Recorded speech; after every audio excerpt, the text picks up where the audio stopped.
Hun Sen's trip to Beijing this time was mainly to talk with Xi Jinping about the scam compounds. Chen Xi had a direct line into the Ministry of Public Security, the Foreign Ministry, even into the Xi family's state guest house in Shenzhen. They take middle-aged women, rape them so they get pregnant, and after the babies are born, the marrow and white blood cells are extracted to manufacture these so-called stem cell products. A lot of the scam compounds inside Cambodia are backed by the Hun family, and of course they have Chinese Communist Party backing too. Chen Xi is the son of the elder sister of the wife of Huang Kunming, the CCP's Guangdong Party secretary. He runs a line that reaches from the Fujian public security network up into the Xi family's wealth management channel, into the CCP's political security system, using the Prince Group's turf to run overseas political operations. The United States has taken this whole thing and lifted it out of ordinary criminal law, treating it directly as a national security strategy. Hello everyone, welcome to PinnacleView. I'm Shishan. Lately, Beijing's diplomatic calendar has been extraordinarily busy. Among other things, Cambodia's former top leader, Hun Sen, met Xi Jinping in Beijing on the 26th. Both sides went out of their way to stress the ironclad friendship between China and Cambodia, and they reportedly reached broad consensus on security cooperation, economic development, regional stability, and so on. And one of the centerpieces of that cooperation is cracking down on telecom fraud. That includes working together to root out, once and for all, the cancer of telecom and online scams. In Beijing, Hun Sen said that wiping out the scam crimes is Cambodia's top priority right now, and that China and Cambodia will cooperate closely on enforcement in this area. And yet, a lot of the scam compounds inside Cambodia are backed by the Hun family, and of course, they carry Chinese Communist Party backing as well.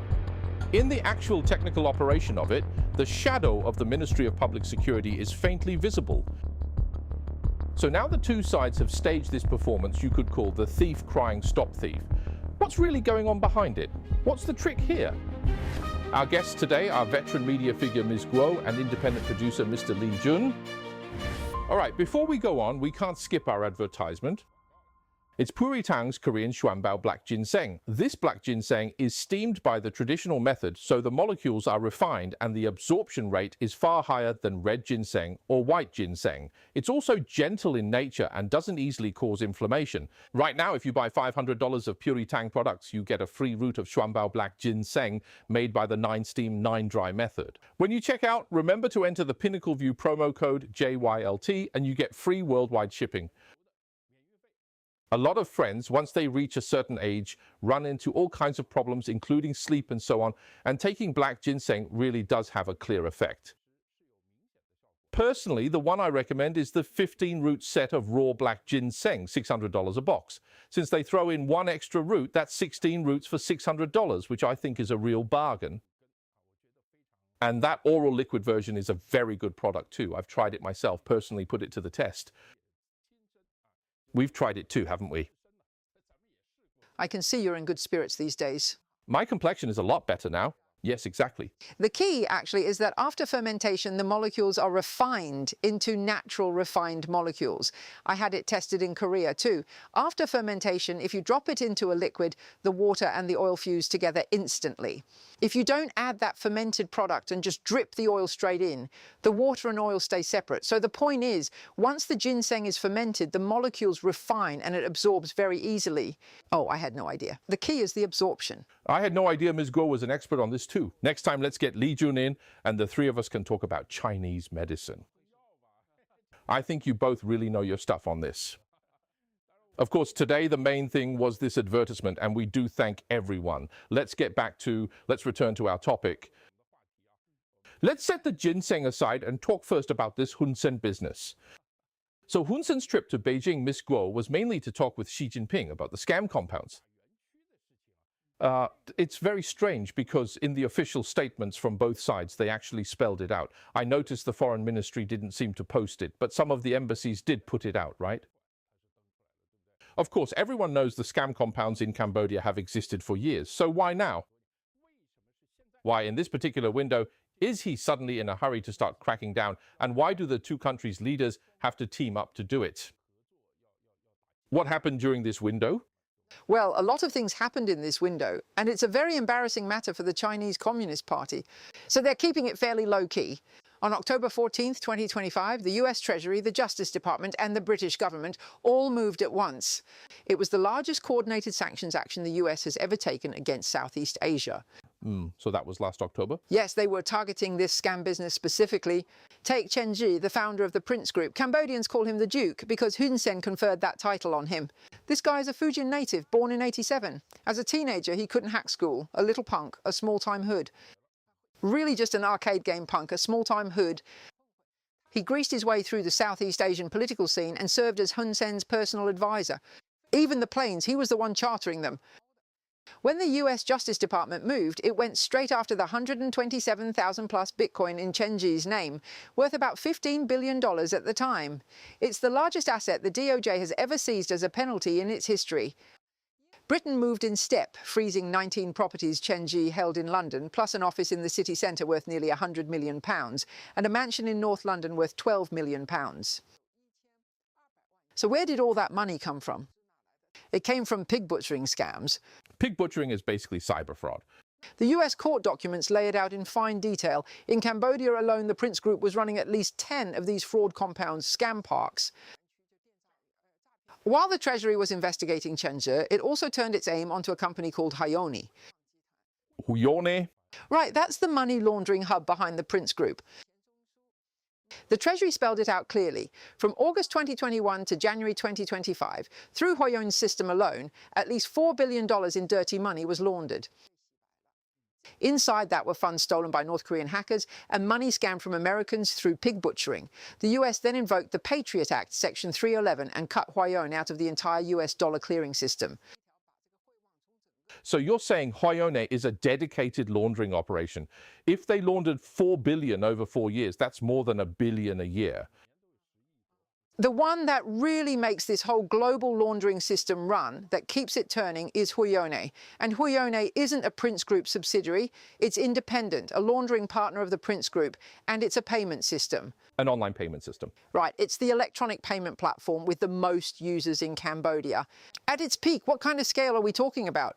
The business of Chinese communities in Cambodia and Myanmar, the KTVs, the restaurants, down to the smallest detail, even ransoms collected by kidnappers had to be paid through Huyone because its backing was rock solid.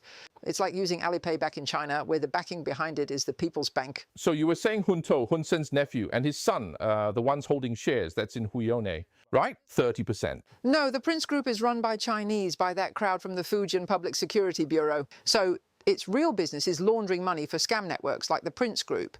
It handles the payments. The flow works like this. The Prince Group's scam compounds collect the swindled money as Bitcoin or as USDT, what's called Tether. It's handed to the laundering shops under Huyone, then to underground banks, which cash the dirty money out and use clean fiat to buy Bitcoin all over again. With that one turnaround, money that reeked of blood becomes legitimate mining proceeds, a legitimate investment. So the Treasury said it very bluntly. From August 2021 to January 2025, Huyone laundered at least $4 billion. So this Huyone and the Prince Group, or this Huyone Group, do they have any direct relationship with the Chinese Communist Party officially? Look, what's behind Huyone isn't as simple as the CCP just turning a blind eye. This is China's state security system stepping in personally. Stepping in and doing it themselves? Let's start with the Prince Group's Fujian gang background. Chen Ji is from Lianjiang in Fuzhou. He started as an internet cafe manager in Fuzhou and went to Cambodia to build this 100 billion empire. So what's this man's real hand? He's no self-made man. This isn't one of those self-made rags to riches inspirational stories, because he's very young. The Canadian-Chinese writer Sheng Shui put it out on X last October. She said Chen Ji is the son of the elder sister of the wife of Huang Kunming, the CCP's Guangdong Party secretary. So in other words, he's his nephew. Huang Kunming's nephew. Huang Kunming's nephew. Sheng Shui put it even more bluntly. Chen Ji's main business was never telecom fraud at all. That was just a side gig he did on the way. His real job was managing wealth and laundering money for the CCP's Fujian gang and the Xi family. He did it as a made man trusted by the Xi family and Huang Kunming, which is why Chen Ji had a direct line into the Ministry of Public Security, the Foreign Ministry, even into the Xi family's guest house in Shenzhen. Wow, so you're saying this whole outer system is tied to Fujian, and especially to Fuzhou. The most crucial part, from 1993 to 1998, Wang Xiaohong was deputy chief of the Fuzhou Public Security Bureau, exactly when Xi Jinping was party secretary of Fuzhou. In that period, Wang worked directly under Xi's leadership, the two of them close. Online, you can see them singing karaoke together, Xi resting a hand on his shoulder. This layer of ties is what outsiders call the Minjiang New Army, one of Xi Jinping's earliest and most core Fujian loyalist cliques. So Wang Xiaohong rose all the way to Minister of Public Security, and to this day he often accompanies Xi Jinping on official trips. And Chenzi is this Fuzhou-born princeling. So this princeling grew up precisely inside the protective network of that Fujian public security system. The time he made his fortune lines up exactly with the Fujian gang's peak of power in the security apparatus. That's no coincidence. So look again at this business of protective extradition. Chenzi was jointly sanctioned and indicted by the US and UK in October 2025. By rights, under US legal procedure, Cambodia should have cooperated and extradited him to New York to stand trial, like Maduro.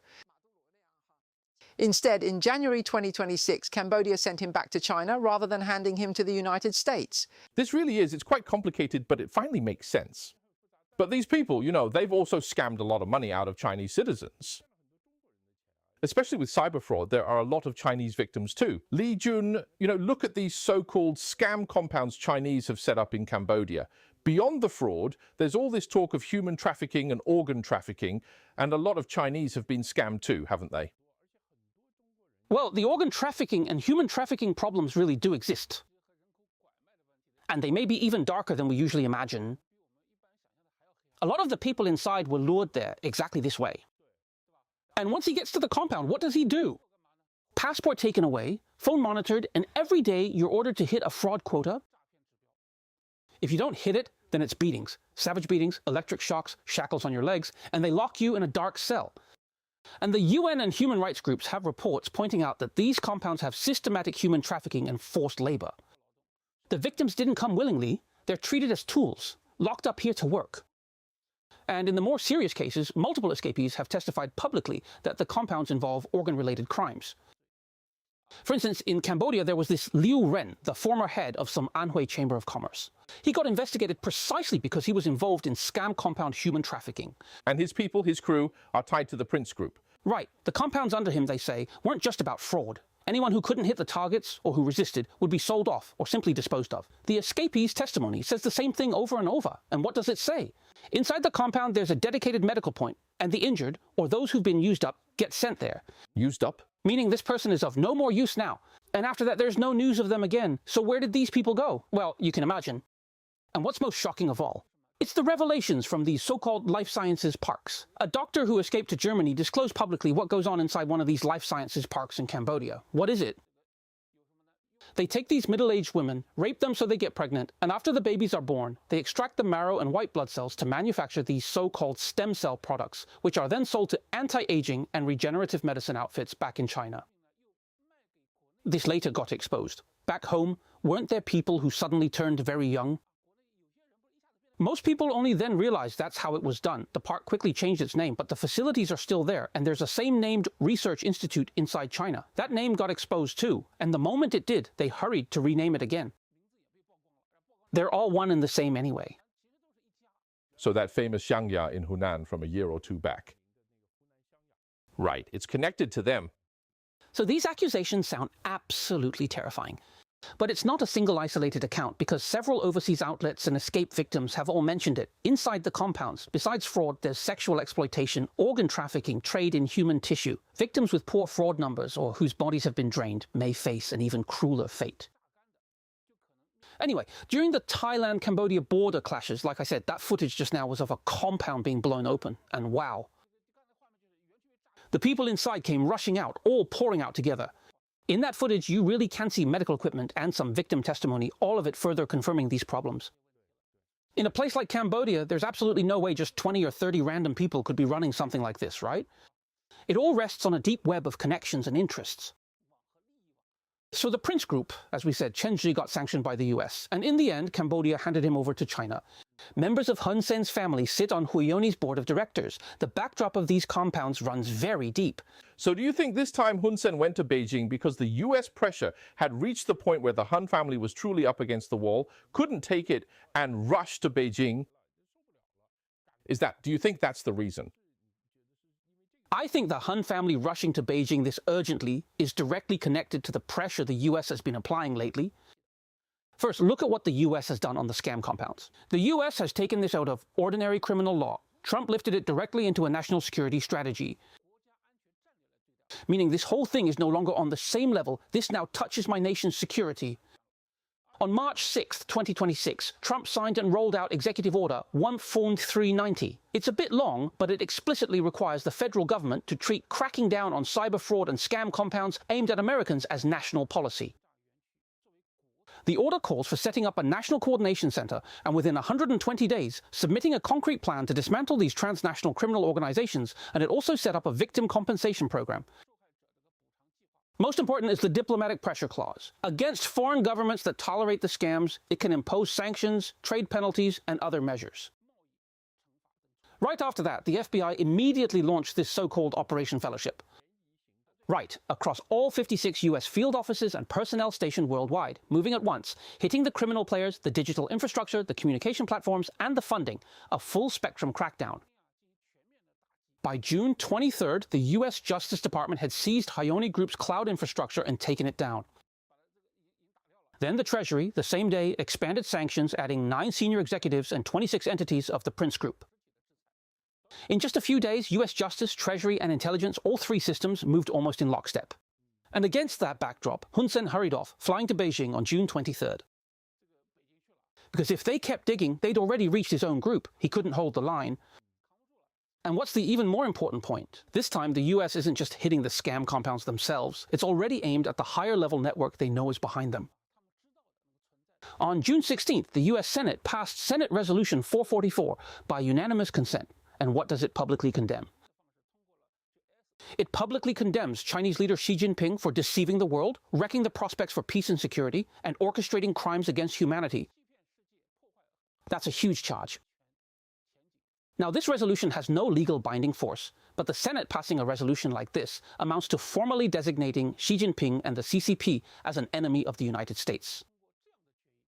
And the resolution also lists many accusations, covering up the COVID pandemic, manufacturing and trafficking fentanyl, failing to honor trade commitments, threatening Taiwan, and conducting data theft and malicious intelligence operations against the US. And crucially, the resolution requires the Director of National Intelligence, before the end of 2026, before the end of this year, to report to Congress on the overseas wealth of CCP officials at the Politburo level and above. That's an explosive piece of news. If this is for real, right? If they publish these people's wealth, that's the thing the CCP fears most.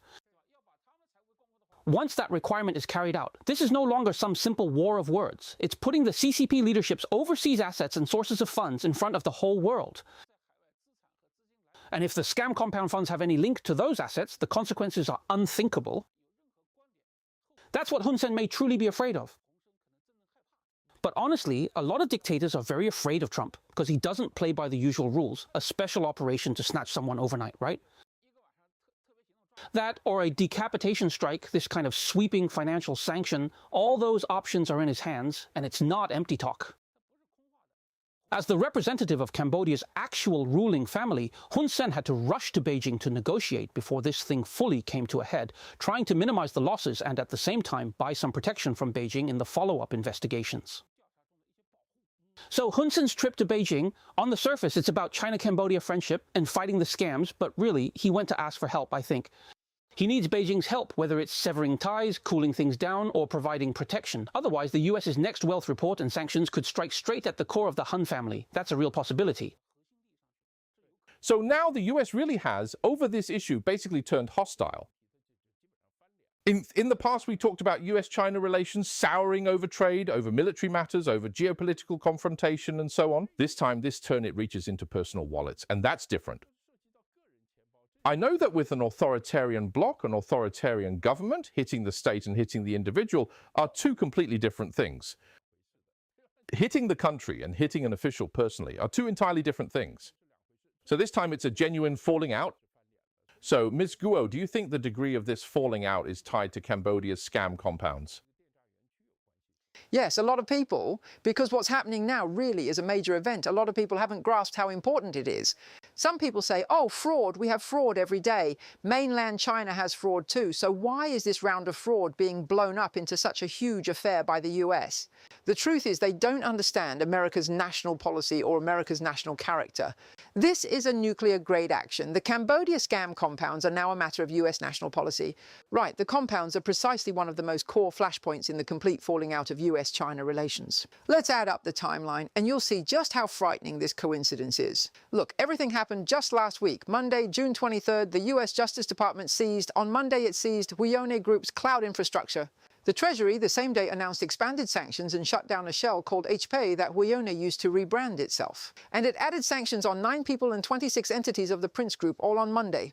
By Tuesday, June 24th, the Washington Times broke exclusively that the Office of the Director of National Intelligence was preparing a new report to name, one by one, the overseas assets of Xi Jinping and the entire Politburo Standing Committee. The DNI's office came forward itself to confirm this is real. By Wednesday, June 25th, Hun Sen couldn't sit still any longer and flew to Beijing. On Thursday, June 26th, Xi Jinping personally received Hun Sen in the Great Hall of the People, and the two sides reached consensus and began very tightly this thunderclap operation. Within 4 days, America's Justice, Treasury and Intelligence, all three systems, moved almost simultaneously. Hun Sen's speed of response is fast enough to make you suspicious. In other words, this is no routine friendly visit at all. He was forced into it, rushing to put out a fire. So what is this US wealth report really after? The China expert Paul put it very directly. He said that when Rubio and Ogles first pushed this report, they were aiming at the CCP's single most fatal weak spot. The party brands itself as humble servants of the people, yet just how much money has Xi Jinping's family piled up? And once that question is put in front of ordinary Chinese people, the impact should be nuclear grade. Especially now, with China's economic downturn this severe and ordinary people's pockets getting tighter and tighter, this is the moment the US tells them the top party leader's family has amassed over $1 billion over the years. That kind of insult, what Chinese person could swallow it? This really is nuclear grade. So this report's real killing power isn't just exposing old secrets. Huione's laundering pipeline next connects not just to Chenji and the Prince Group, it links the whole empire that's operated openly in Cambodia for over a decade. And inside that political protection net, the money flowed in endlessly. So the US now has two things. One, a complete tracking record of the scam laundering money chain. Two, a list of the CCP leadership's overseas assets. Once these two are laid side by side on the table and compared, hey, where did this money go? The flow of funds, the source of funds, the laundering channels, it instantly assembles into a clear money corridor. That's what Beijing fears most. Now he's officially found a big boss with another big boss behind him for support. Third, in the official communique, Hun Sen had one line. This time he said, no matter how the international, in this official statement, he said, no matter how the international landscape evolves, he will forever hold fast to the friendship with China. And he also explicitly endorsed Xi Jinping's global initiative. In other words, this isn't a pleasantry, it's a pledge of political loyalty. That is, it's the price the Hun family pays to keep Beijing providing protection in this post-Huione era. As for Xi Jinping's side, this reception was itself a play he was forced to stage. There's no choice. He has to have Hun Sen carry this on camera and say personally in front of the lens that fighting the scams is the top priority. Once those words are out, it also amounts to admitting one thing, that all these years of rampant scams in Cambodia, Beijing knew from the start, tacitly allowed, even just only. It was a direct beneficiary of it. This crack is one Xi Jinping tore open and showed to the whole world this time. The truth is, the US has defined this whole thing as a national security matter. The scams, the laundering, this is national security. And with that strategic designation, this becomes something they can bring the full arsenal to. Once you label it national security, you're no longer working only through US criminal law. The CIA, the FBI, the many military intelligence arms, the dozen-plus intelligence agencies under Homeland Security, all of them start moving. So now the Justice Department has stood up a task force dedicated to hitting the scam compounds. In Washington, D.C., the District of Columbia, there's this Janine Ferris-Pirro now, and she's quite formidable. She's a prosecutor, and it's already set up, called the Scam Compound Strike Task Force, made up of several agencies joined together. So why does the US attach such importance to this, treating it as a national security strategy? Because, honestly, from some data I saw later, the number of Americans scammed these past few years is enormous. I saw a figure that in a single year the funds scammed ran into the billions of dollars. I was shocked. How can they scam that much? Because these scam operators, the techniques they use are truly something. So what's the problem now? Before, they couldn't scam Americans because their English was no good. Now AI has come along. Now they use AI, face swapping, and because they'd already stolen a lot of Americans' identity data, now with AI, with voice cloning, they can speak thoroughly American-sounding English, no problem at all. You know, Americans are an especially trusting sort of people. Americans are nothing like Chinese. A Chinese person stays on guard wherever they go. Americans, wherever they go, are wide-eyed and naive, I'm telling you. Very easy to scam. Look at how powerful US enforcement is this time. It's several departments joined together, led by the US Attorney's Office for the District of Columbia, and then the Computer Crime Section under the DOJ's Criminal Division. Under the DOJ, there's the Computer Crime and Intellectual Property Section, the Fraud Section, and the Money Laundering and Asset Forfeiture Section. Then third, there's the FBI. Fourth, the US Secret Service joins in. Fifth, the IRS Criminal Investigation Division also joins. Sixth is the Treasury's OFAC, working together with other hands from the State Department. The task force marks the US shifting from case by case to a full war footing this time. It's a war, doing this at the scale of war, no longer just arresting individual scammers, but systematically dismantling the entire criminal ecosystem. So it's getting results now. First, in February 2026, the task force froze and seized topped $580 million. And by this April, it shut down another 503 virtual cryptocurrency investment websites, seizing $700 million in crypto. For the first time, it took down a Telegram recruiting channel with 6,000 followers, used specifically to lure people in Southeast Asia. It's all for scamming. Telegram and Line. Before, Line was for scamming Taiwan specifically, and Telegram is mainly for scamming overseas Chinese. Like in Malaysia, Chinese used to use WeChat, then WeChat stopped working, so maybe they use Telegram too. Right, it's all scamming on there. Actually, there's a reason the US does it this way. You know, the US is now treating this at the level of war, and a lot of people don't understand that. The way the US sees it, the first reason is that it's transfusing blood to a strategic rival. Doing this scams away Americans' money, and through shell companies they buy Chinese steel and building materials, goods shipped to Cambodia and Myanmar to become Belt and Road infrastructure networks. It effectively turns ordinary American families' savings through the scams, through criminal channels, into capital for China's geopolitical expansion. The second reason, it has penetrated the main artery of American finance. This dirty blood ultimately has to be laundered and unavoidably has to pass through the US dollar clearing system. Chenji was uncovered through exactly this system. US banks and the infrastructure of crypto trading, it's already seeped into that domain. Once criminal money, hostile power criminal money, seeps into the dollar system, that itself is a threat to US financial security. At that point, when the US wants to sanction, its most powerful tool, sanctions, stops working. The third reason is the large-scale plunder of American citizens, of citizens' property. FBI data says that in 2025, crypto scam losses were $7.2 billion, all of it ordinary Americans' money. Total cybercrime losses topped $20 billion. 93 victims at the time the FBI notified them had already fallen into a suicidal psychological crisis. Many elderly Americans who were scammed wanted to take their own lives. This is exactly why, as we said, the US is launching this like a war footing. Under the banner of national security, it lets the US deploy the Treasury's sanctions weapons, the intelligence agencies' overseas tracking, and in the end, extreme pressure by publicly naming the CCP leadership's wealth. It's entirely a wartime instrument being used to deal with this.